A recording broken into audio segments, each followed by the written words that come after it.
But coming back to the Quran, let's see, because you believe in the Quran, right? Of course. Why? It What's makes there in the sense to Quran me. for you to believe it's from God? There's it gets some things right about some prophets that No, it doesn't. Bible.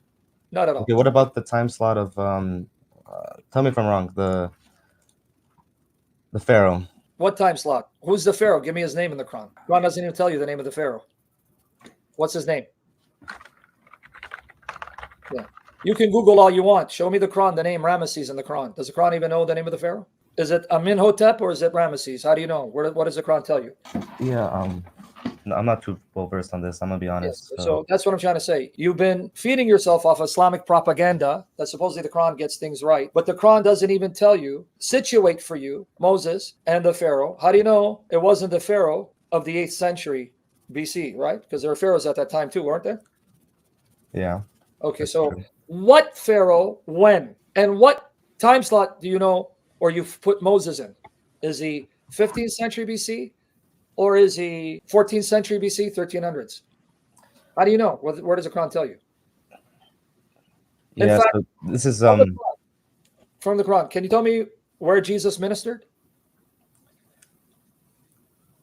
I'm gonna do Can you more answer research on this before I talk to you again about this. Can we that? because Talk I about don't want to get it wrong from the Muslim Yeah, that's perspective. fine. That's fine. I'm And just telling you, you're going to get a lot wrong when you study it. You're going to argue yourself out of Islam. But good. Anyway, go ahead. in the beginning, you asked for the dates for Yeah, Kitab. the sound narrations that you Shia follow, right? Kulaini, Kafi, and others. See when they're composed, and then compare it to the dates of Bukhari and Muslim and Tirmidhi. Compare it and tell me, because you think the Shia think they're in a better position than the Sunnis, but all your sources are late. You may refer to earlier sources that were supposedly written, but you don't have any copies of those sources. It's just statements found in other books that refer to earlier writings. Maybe true, maybe not. I don't know. And how does this oppose to the Bible? Because the Bible itself are first century accounts, meaning they were written in the first century. They were situated in the first century. We have copies from the second century that tell us that these books were existing prior.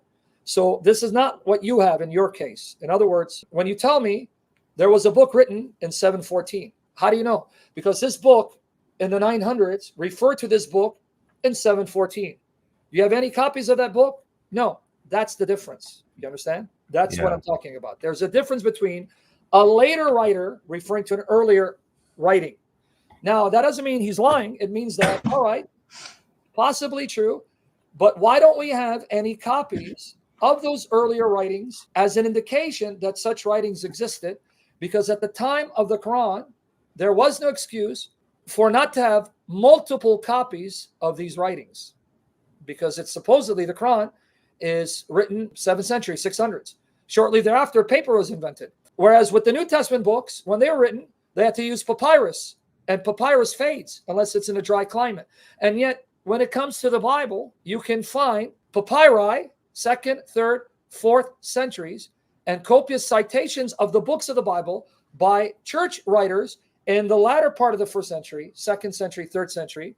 It is very well attested, better attested than even the Quran, which is a medieval document, supposedly. If you do a search, don't take my word for it, compare writings of antiquity, like the writings of the Greek philosophers or Homer's Iliad. Compare when they were written, how many copies they have, and how late, and then compare it with the books of the New Testament, and you'll see we have copies of books of the New Testament from the 2nd century onward. And when we count the number of manuscripts for the books of the Bible in various languages, copies that come from the 2nd century, 3rd century, 4th century, 5th century, this is not an exaggeration. I'm not lying. Search and you'll find over 25,000 copies of the books of the Bible in Latin, Greek, Sahidic, Coptic, Syriac, Armenian, and so on and so forth. In Latin alone, we have about 10,000 copies of the books of the Bible. That's just in Latin. So we have over 25,000 copies from the 2nd century, 3rd century, 4th century, 5th century, 6th century, in different languages. You don't have that. You don't have a scintilla of that for the Quran. So this is another lie that Muslims will pass on, saying, oh, Quran is perfectly preserved. No, it isn't. Even the extant copies of the Quran that we have that are not complete, that come from the 8th century, they have variant readings that are not identical to one another, nor are they identical to what you read today. And if you're a Sunni Muslim, you're really in trouble, because you Shia go with one qira'ah, one reading. Sunni Islam, you have multiple qiraat, multiple Arabic versions that do not agree completely. So which one of you is right? Who got it right? Because the Sunni tell me, oh, we have qiraat, or some will pronounce it qiraat, multiple Arabic versions. So you have Hafs, Warsh, Duri, and others. At least 20 of the Uthmanic recension. You claim there's only one qira'ah. And the one you use, believe it or not, what you're translating from is the 1924 Cairo edition that was standardized by Al-Azhar in 1924, because you Shia have to use that as your standard. Now, but before you go, brother, I want to leave you some words, and I want you to do me a favor. I want to leave you some words, my brother in humanity. I'm going to give you some words of Jesus before you leave. You're going to write them down, but I'm going to read them for you. And I want you to show me anything similar in the Quran. All things have been committed to me by my Father. Everything was given to me by my Father. That's why we're Trinitarians. We don't believe he's the Father. No one knows the Son except the Father. No one knows the Father except the Son, and those to whom the Son chooses to reveal him. So Jesus says, no one knows who I truly am except my Father, and no one knows my Father except me, which is why I have to make him known. And yet, in your Quran, Allah is not a father. Jesus is not his son. You're not even his son. Yet Jesus says, God is my Father. I'm his son. I own everything that belongs to him, and I alone know him, and I alone can make him known. And this is why he makes an invitation then, because I alone can make him known. He says this, come to me, all you who are weary and burdened. All of you who are tired, come to me, and I will give you rest. Take my yoke upon you and learn from me, for I am gentle and humble in heart, and you will find rest for your souls. I will give you rest, for my yoke is easy and my burden is light. Show me something close to this, what Jesus said. But let me give you another one. One of Jesus's best friends, Lazarus, had died. His sister is crying. His sisters are crying, and they hear Jesus coming. Now watch here. John 11, 20 to 27. When Martha heard that Jesus was coming, she went out to meet him, but Mary stayed at home. Lord, Martha said to Jesus, if you had been here, my brother would not have died. But I know that even now, God, meaning the Father, his Father, will give you whatever you ask. Now watch what Jesus says to her. Now I want you to find me any prophet in your Quran or in the Old Testament, Muhammad speaking like this. Show me any prophet. Jesus said to her, your brother will rise again. Now she's thinking that, oh, on Yom Al-Qiyamah, on the day of judgment. All right, now watch. Martha answered, I know he will rise again in the resurrection at the last day. Now, I want you to show me Muhammad or anyone in your Quran that speaks like this, a mere prophet. Jesus said to her, I am the resurrection and the life. I myself am the resurrection and the life. The one who believes in me will live, even though they die.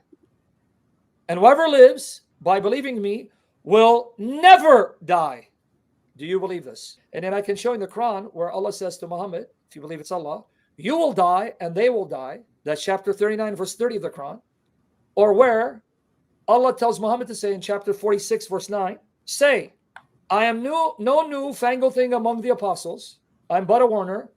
I do not know what Allah will do with me or with you. I do not know what Allah will do with me or with you. And yet Jesus says, I am the resurrection and the life. You believe in me, you will never die. But then he says, do you believe this? She replied, I believe that you are the Messiah, the Son of God, who is to come into the world. Not a mere prophet, a Rasul.